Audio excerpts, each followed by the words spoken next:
आ, भारत में कितने राजनीतिक पार्टियों को राष्ट्रीय दल का दर्जा प्राप्त है? तो यदि ये आप जानना चाहते हैं तो इस वीडियो पर बने रहिएगा। वीडियो शुरू करने से पहले आपसे मेरी रिक्वेस्ट है कि यदि आपने मेरे चैनल को सब्सक्राइब नहीं किया है तो सब्सक्राइब कर लें, ताकि आपको ऐसे ही जानकारी मिलती रहे। तो चलिए शुरू करते हैं। भारत में बहुदलीय प्रणाली है, जिसमें कई दल किसी चुनाव में भाग लेते हैं, लड़ते हैं, और फिर किसी एक दल का एक उम्मीदवार क्या होता है, जीतता है। तो यदि हम भारत के दलीय प्रणाली की यदि हम बात करें तो इसको 3 स्तर में बांटा जा सकता है। पहला है राष्ट्रीय स्तर पर, दूसरा है राज्य स्तर पर, और तीसरा है क्षेत्रीय स्तर पर, है ना। इसको मैं यदि क्षेत्र के हिसाब से यदि मैं बात करूं तो राष्ट्रीय स्तर पर वो वह दल या वह पार्टी जो पूरे देश के राज्यों पर, ज्यादातर राज्यों पर चुनाव लड़ती है, वो किसी क्या होता है, राष्ट्रीय स्तर की दल कहलाती है। इसके अलावा राज्य स्तर की यदि हम बात करें तो जो एक से ज्यादा राज्यों पर, पूरे राज्यों पर नहीं, कम से कम 4-5 राज्यों पर जिसका प्रभुत्व होता है, वो क्या कहलाता है, राज्य स्तर की दल कहलाती है। और जो राज्य के अंदर ही, है ना, जो राज्य के अंदर ही चुनाव लड़ती है, वो क्या कहलाती है, क्षेत्रीय पार्टी कहलाती है। तो ये तो सिंपल सा मैं आपको परिभाषा बताया। किसी भी दल को राष्ट्रीय दल की मान्यता देना या राज्य स्तर की दल को मान्यता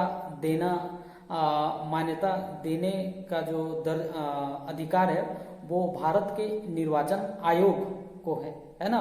और भारत के निर्वाचन आयोग ने ये मापदंड तय किया हुआ है कि किस पार्टी को राष्ट्रीय दल मानने के लिए कितने वोट लाने पड़ेंगे, कितने सीट उनको मिलनी चाहिए, उसके हिसाब से उनको राष्ट्रीय दल या राज्य स्तर के दल की उनको मान्यता मिलती है।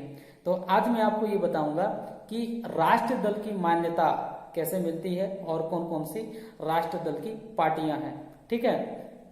तो राष्ट्रीय दल की मान्यता लेने के लिए ये जरूरी है कि 4 से अधिक राज्यों में, है ना, 4 से अधिक राज्यों में वो पार्टी जो है लोकसभा या विधानसभा का चुनाव लड़े, है ना, लोकसभा या विधानसभा का चुनाव लड़े, और कुल वैध वोटों में से कम 6% वोट उसको मिले, है ना, या कम से कम 4 सीटें उसको मिलनी चाहिए कम से कम।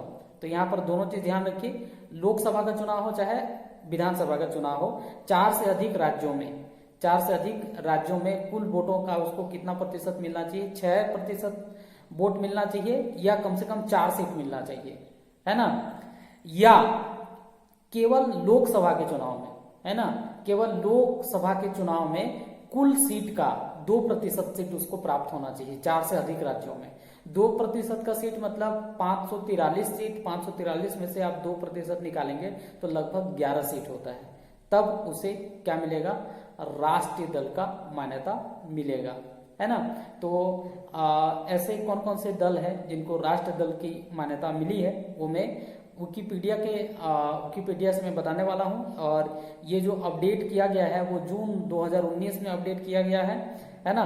तो उसके हिसाब से मैं आपको बताने जा रहा हूं कि कितने दलों को राष्ट्रीय दल की मान्यता मिली है। तो जैसा कि आप यहाँ पर देख पा रहे होंगे, ये 7 जून 2019 में इस लिस्ट को अपडेट किया गया है ना। तो मैंने जो कंडीशन बताए थे, मैंने जो शर्त बताए थे, उसके हिसाब से कितने राष्ट्रीय दल है, कौन कौन से राष्ट्रीय दल हैं जिनको ये मान्यता अभी मिली हुई है।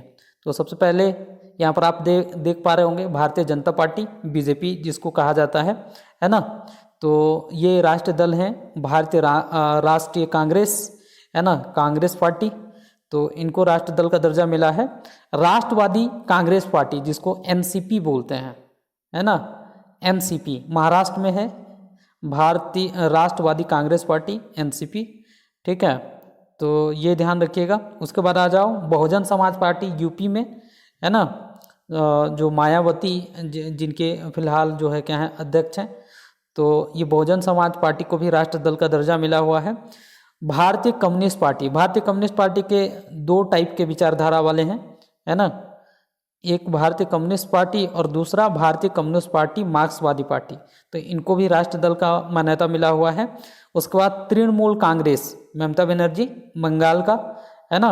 और उसके बाद आ जाइए नेशनल पीपुल्स पार्टी, ठीक है। तो इतने दलों को राष्ट्र दल का मान्यता मिला हुआ है। तो 1 2 3 4 5 6 7 8, मतलब अभी की स्थिति में यदि हम बात करें तो टोटल 8 दलों को राष्ट्र दल का मान्यता मिला हुआ है। और ये मैंने जो सोर्स लिया है वो कहाँ से लिया है, विकिपीडिया से लिया है। तो उम्मीद है आपको ये समझ में आया होगा। आप सभी लोगों का धन्यवाद।